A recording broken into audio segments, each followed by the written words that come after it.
সবচেয়ে ধ্বংস খাবার হলো যেটা ডুবো তেলে বারবার রিপিটেড হিট করে অ্যাক্রিলামাইড করা হয়, যেমন ফ্রেঞ্চ ফ্রাই আছে। তারপর আপনারা দেখবেন যে বিভিন্ন মুরগি টুরগি একদম সরাসরি ওই তেলের মধ্যে রিপিটেড হিট, তো ওই আগুন কিন্তু জ্বলছে, ওর ভিতর চুবাচ্ছে, আবার জ্বলছে, চুবাচ্ছে। যেমন ধরেন পেঁয়াজু বেগুনি যদি আপনি বাজার থেকে কিনেন দেখবেন, বা সিঙ্গাড়া, এগুলো দেখবেন যে ওই কালো আলকাতরার মতো হয়ে গেছে তেলটা, ওটা আর তেল নেই। তা আমি এটার নাম দিয়েছি পোড়া মোবিল।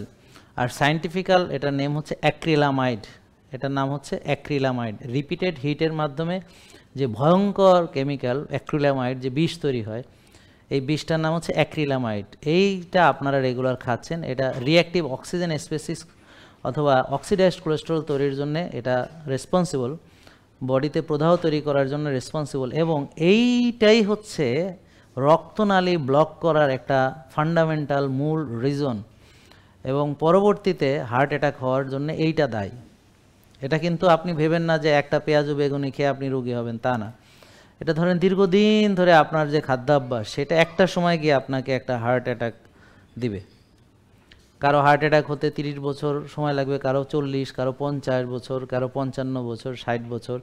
তো তবে আপনি যদি এই নিয়মগুলো আমি যা বললাম, যে খাবারগুলো কথা, আপনি যদি এই খাবারগুলো খাওয়ার পাশাপাশি আপনাকে অলসতা করতে হবে, বিলাসিতা করতে হবে, অনেক টেনশন করতে হবে, রাত জাগতে হবে, ভুলেও ব্যায়াম ট্যায়াম করা যাবে না, হ্যাঁ, তাহলে আর রোদেও যাওয়া যাবে না, তাহলে আপনার আর যে কোনো রোগ, আপনার ডায়াবেটিস লাগলে সেটা হবে, প্রেশার হবে, তারপরে হৃদরোগ হবে, ফ্যাটি লিভার হবে, তারপর ওজন বেড়ে যাবে।